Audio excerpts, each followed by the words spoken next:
इस वीडियो में हम लोग स्टैंडर्ड कॉस्टिंग के बारे में पढ़ेंगे। इसके पहले वाला जो वीडियो हमने देखा था वो मार्जिनल कॉस्टिंग का था।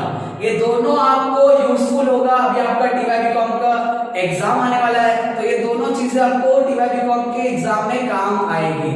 अदरवाइज अगर आप बैफ में हो तो वहां पे भी काम आएगी, अगर आप सीए में हो, सीएमए में हो, या अगर आप एमकॉम में हो, तो ये सारी जगह पे आपको ये टॉपिक काम आने वाले हैं। ये टॉपिक बहुत इंपॉर्टेंट है आपके फ्यूचर के लिए।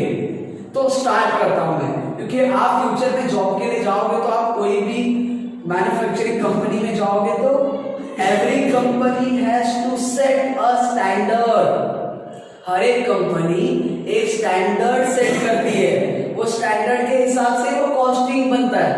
जैसे अगर मैं कोई मैन्युफैक्चरिंग कंपनी, मैं गुड्स बनाता हूं, तो गुड्स बनाने से पहले मुझे उसका पूरा कॉस्टिंग निकालना पड़ता है। कितना मटेरियल लगेगा, कितने लेबर लगेंगे, और कितना छोटा मोटा खर्चा और होगा जिसको हम ओवरहेड्स बोलते हैं। तो ये तीनों खर्चे को मैं ऐड करूंगा तो मुझे पता चलेगा कॉस्टिंग क्या होगा। कॉस्टिंग और भी बहुत सारे खर्चे को मिला के किया जाता है, लेकिन स्टैंडर्ड कॉस्टिंग में हम लोग दो ही चीजें देखेंगे, एक मटेरियल और एक लेबर। तो इस वीडियो में हम लोग सिर्फ और सिर्फ मटेरियल के बारे में पढ़ेंगे। स्टैंडर्ड कॉस्टिंग का मटेरियल का पार्ट, जो एक पार्ट मैं आपको आज इस वीडियो में कवर कर दूंगा प्रैक्टिकल सम्स के साथ, और थोड़ा आपको इंट्रोडक्शन इजी लैंग्वेज में आपको समझा दे रहा हूं कि स्टैंडर्ड कॉस्टिंग होता क्या है। Standard costing is a pre determined cost. ये प्री डिटरमाइंड होता है, मतलब पहले से हम उसको एनालाइज करते हैं उस कॉस्ट को। जैसे आप एग्जांपल ले सकते हो, जैसे अभी मुंबई यूनिवर्सिटी है, तो मुंबई यूनिवर्सिटी ने क्या किया है, बच्चों को पास होने के लिए कितने मार्क्स का स्टैंडर्ड रखा है, 40 मार्क्स का, 40 मार्क्स का स्टैंडर्ड रखा है। मतलब ये होता है कि वो 40 मार्क्स से कम अगर आएंगे तो बच्चे फेल है, और उससे ज्यादा आएंगे तो पास, अगर 40 भी आएंगे तो पास। इसीलिए कह रहा हूं कि हर एक कंपनी भी एक स्टैंडर्ड सेट करती है कि मेरा इतना खर्चा होना चाहिए, ये मेरा इतना कॉस्ट जाना चाहिए, लेकिन एक्चुअल में कितना होगा वो पता नहीं है। वो हम लोग सम जब सॉल्व करेंगे प्रैक्टिकल सम तब हम देखेंगे। तो मैं स्टार्ट करता हूं, प्रैक्टिकल सम्स की तरफ चलता हूं। शायद आपको स्टैंडर्ड कॉस्टिंग का मीनिंग समझ गया होगा कि स्टैंडर्ड कॉस्टिंग एक प्रीडिटरमाइंड कॉस्ट होता है जो एक्चुअल कॉस्ट और स्टैंडर्ड कॉस्ट के बीच में डिफरेंस शो करता है। और वो डिफरेंस हम लोग क्या है, हम लोग इस वीडियो में पूरा एंड तक अगर आप देखोगे तो आपको डेफिनेटली ये टॉपिक बहुत इजी जाएगा। तो मैं स्टार्ट करता हूं, ठीक है। चलो क्वेश्चन देखते हैं। क्वेश्चन क्या है, standard for 15 unit, 15 unit, 15 unit of product. कोई भी प्रोडक्ट, जैसे डस्टर ले लो, शूज ले लो, चप्पल ले लो, बॉटल ले लो, कोई भी प्रोडक्ट आप बनाओ। मैं प्रोडक्ट की बात कर रहा हूं, गुड्स की। मटेरियल कितना लगेगा उसको बनाने के लिए, 60 kg ऐसा बोला गया है standard. Standard rate per unit, standard rate per unit. Per unit का मतलब क्या होता है, एक का प्राइस। कितने का, एक का प्राइस कितना है, 16 रुपया। मतलब अगर मैं डस्टर बना रहा हूं तो एक डस्टर का स्टैंडर्ड प्राइस है 16 रुपया। एक्चुअल प्रोडक्शन, मुझे कितने डस्टर बनाना है, 18,000 डस्टर बनाना है, 18,000। एक्चुअल मटेरियल यूज, सच में कितना मटेरियल गया, कितना यूज हुआ मटेरियल, तो सर यूज हो गया 71,600 kg, सच में इतना गया। और एक्चुअल में कह रहे हैं, स्टैंडर्ड में कह रहे हैं 60 kg। ऐसे कैसे पॉसिबल हो सकता है, कंपनी क्या पागल है, हो ही नहीं सकता ऐसा। तो कंपनी ने स्टैंडर्ड 60 kg का फिक्स किया है, और एक्चुअल में मटेरियल यूज हो रहा है 71,600 kg। ये पॉसिबल है, नहीं पॉसिबल है। इसका मतलब ये है, यहां आपका दिमाग चलना है। कैसे चलाना है दिमाग, दिमाग ये चलना है कि इसमें और इसमें बहुत डिफरेंस है। तो हमको क्या करना है, इस अमाउंट को इसके आसपास लाना है, इसको भी कुछ भी करके, ये और ये मैच होना चाहिए, आसपास होना चाहिए। थोड़ा बहुत डिफरेंस होगा चलेगा। ये कंपनी ने सेट किया था इतना और एक्चुअल में हुआ इतना, या इतना, कितना भी हो सकता है, थोड़ा बहुत फर्क रहेगा तो चलेगा। एक्चुअल मटेरियल एक्चुअल रेट पर केजी कितना बोला है? 4 रुपया 10 पैसा, 4 रुपया 10 पैसा। इधर भी देखो बहुत फर्क है, ये पर यूनिट है और ये पर केजी है, तो हमको पर केजी चाहिए। क्या चाहिए? पर केजी रेट चाहिए। तो इसका भी रेट इससे कंपेयर करेंगे हम, पर केजी रेट चाहिए हमको, पर केजी, याद रखना। अब चलो सॉल्व करते हैं। सॉल्व करने का एकदम सिंपल तरीका, अगर आपने ये बना लिया, अगर आपको ये आता है तो आप सॉल्व कर सकते हो इजीली। देखो कैसे, आप बने रहो इस वीडियो में मेरे साथ एंड तक, तो आप ये सब इजीली सॉल्व कर पाओगे। स्टार्ट करते हैं सॉल्व करने का तरीका। 99% कोई भी सम सॉल्व करो आप इस टॉपिक का, पहले एक्चुअल की इंफॉर्मेशन लिख लो, एक्चुअल की इंफॉर्मेशन लिख लो। सुन लिया? ध्यान दो, ये है actual rate, actual material use, हमारे पास क्वांटिटी है। चलो हम लोग एक्चुअल मटेरियल कितना गया? 71,600 केजी, कितना मटेरियल गया? एक्चुअल प्राइस कितना? प्राइस है एक का कितना है?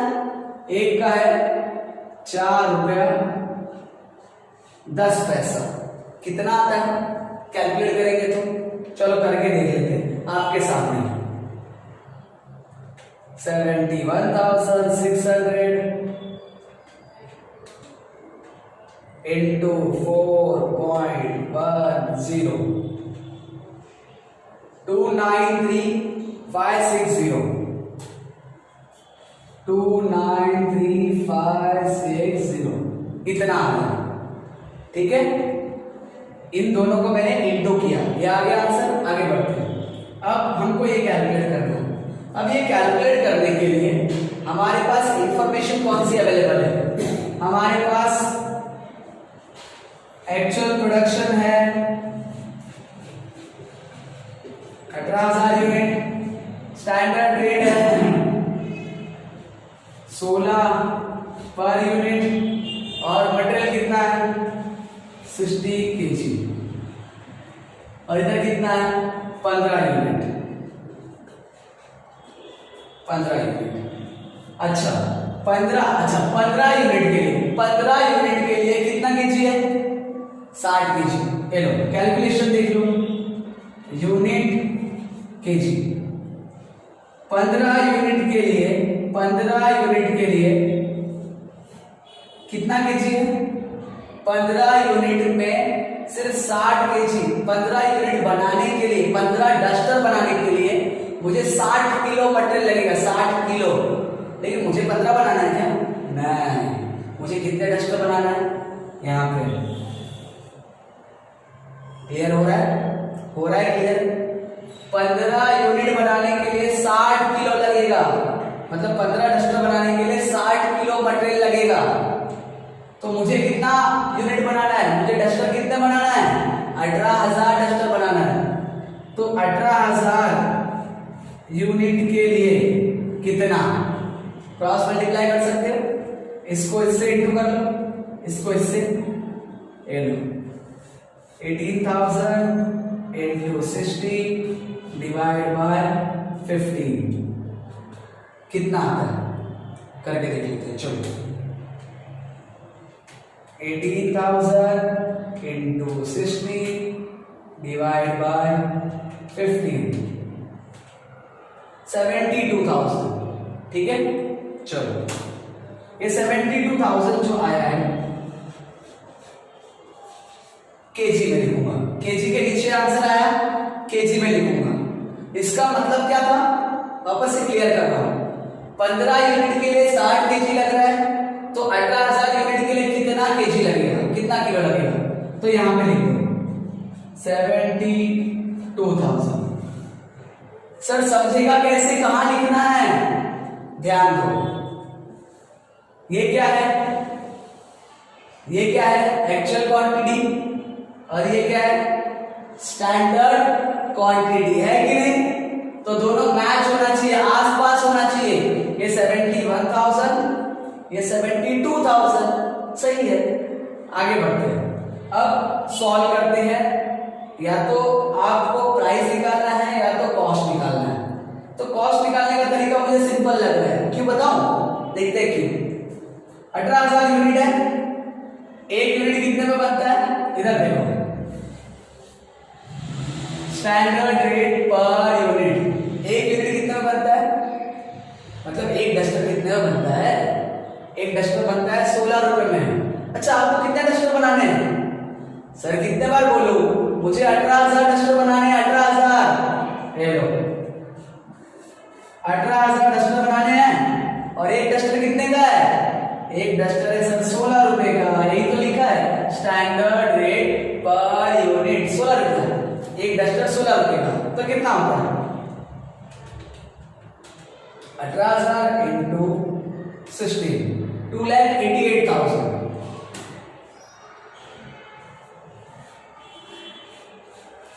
2,88,000। अभी आप 2,88,000 को इससे डिवाइड कर दो, 2,88,000 को इससे डिवाइड करोगे, डिवाइड, तो आपका आंसर आएगा 4।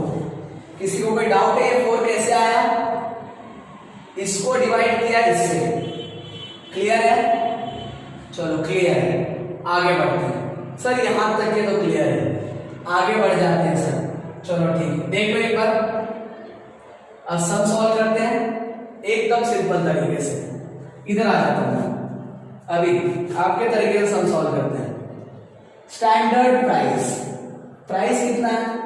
इधर है सामने, ये है स्टैंडर्ड प्राइस। स्टैंडर्ड प्राइस कितना है? 4 माइनस स्टैंडर्ड प्राइस के बाद एक्चुअल प्राइस। एक्चुअल प्राइस कितना है? 4.10 इंटू एक्चुअल क्वांटिटी। अब एक्चुअल क्वांटिटी कितना है ये देख लो, एक्चुअल क्वांटिटी 71,600। तो इसको सॉल्व करते हैं, ठीक है? इसको सॉल्व करते हैं। 4 माइनस 4.10 इंटू 71,600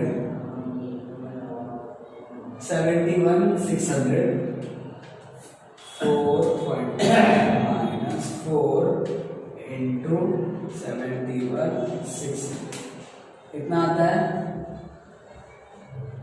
7,160। सर आंसर तो माइनस में आ रहा है, आंसर माइनस में आ रहा है। इधर तो 4 है, 4 को माइनस हो रहा है 4.10 से, आंसर तो माइनस में आएगा, डेफिनेटली आएगा। जब आंसर माइनस में आएगा तो उसको आपको लिखना है एडवर्स। क्या लिखना है? एडवर्स मतलब ए। आगे बढ़ते हैं, यहां तक सॉल्व हो गया। स्टैंडर्ड क्वांटिटी, क्वांटिटी कितना है देख लो। स्टैंडर्ड क्वांटिटी कितना है? 72,000 माइनस एक्चुअल क्वांटिटी कितना है? 71,600 इंटू स्टैंडर्ड प्राइस, प्राइस कितना है? 4। अभी देखो 72,000 में से इसको माइनस करो तो कितना आता है? 1600 आएगा, 1600 नहीं 400 आएगा। 400 को इंटू कर लो अब 4 से, तो 1600 आ रहा है। अच्छा, ये आंसर माइनस में आएगा कि प्लस में आएगा? माइनस में, गलत। 72,000 बड़ा अमाउंट है, उसके बाद ये है छोटा अमाउंट है ये, तो आंसर प्लस में आएगा, माइनस में नहीं। तो इधर लिखेंगे एफ। एफ मतलब फेवरेबल, मतलब हमारे फेवर में है आंसर, प्लस में आया है, ठीक है? आगे बढ़ते हैं। स्टैंडर्ड कॉस्ट, कॉस्ट देख लो कितना है?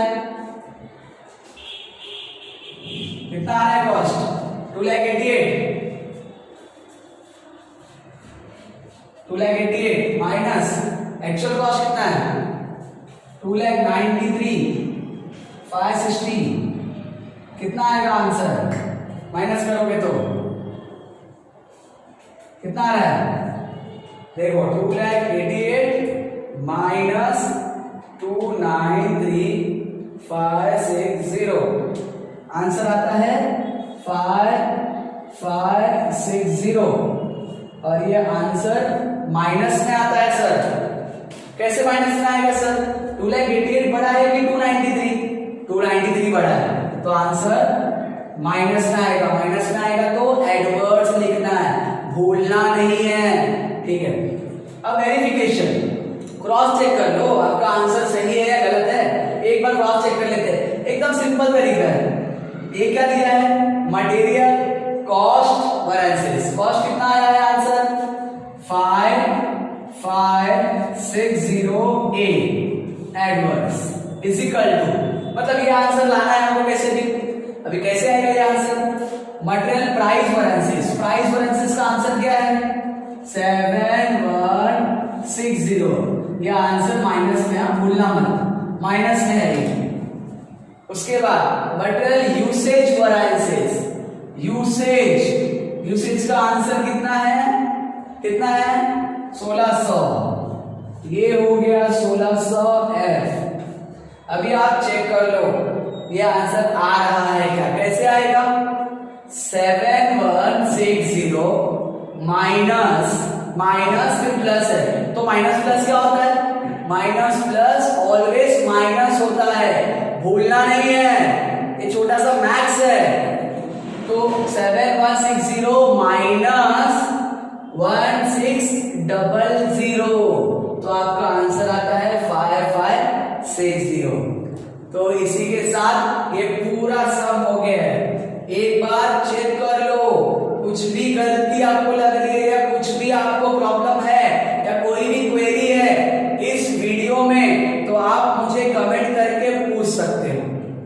अगर आप मुझसे कोई और टॉपिक का वीडियो चाहते हो तो आप मुझे कमेंट कर दो कि सर आपका वीडियो अच्छा लगा, हम चाहते हैं कि आप कोई और टॉपिक का, जैसे एग्जाम्पल के तौर पे आप कंट्रोल कॉस्ट का सर बना दो, या सर आप कॉन्ट्रैक्ट कॉस्टिंग का बना दो, या प्रोसेस कॉस्टिंग का बना दो, या कोई भी कॉस्ट का अकाउंट, एफए का अकाउंट का, कोई भी अकाउंट से रिलेटेड कोई भी क्वेरी होगा तो आप मुझे कमेंट करके पूछ सकते हो। और आप चाहते हो कि अगर आपको ये वीडियो मेरा बहुत अच्छा लगा होगा, ऐसा मैं सोच रहा हूँ, आई होप कि आपको ये वीडियो समझा होगा। अगर आपको समझा है तो आप लाइक करना, सब्सक्राइब करना, और जितना हो सके आपसे, अभी आप फिलहाल तो सब घर पे ही बैठे हो, तो ये मेरी रिक्वेस्ट है आप सबसे कि आप घर पे बैठे हो तो ज्यादा से ज्यादा इस वीडियो को शेयर करें और घर पे बैठ के खुद भी इस वीडियो का लाभ उठाएं। ठीक है, थैंक यू सो मच। और इसी के साथ मैं आप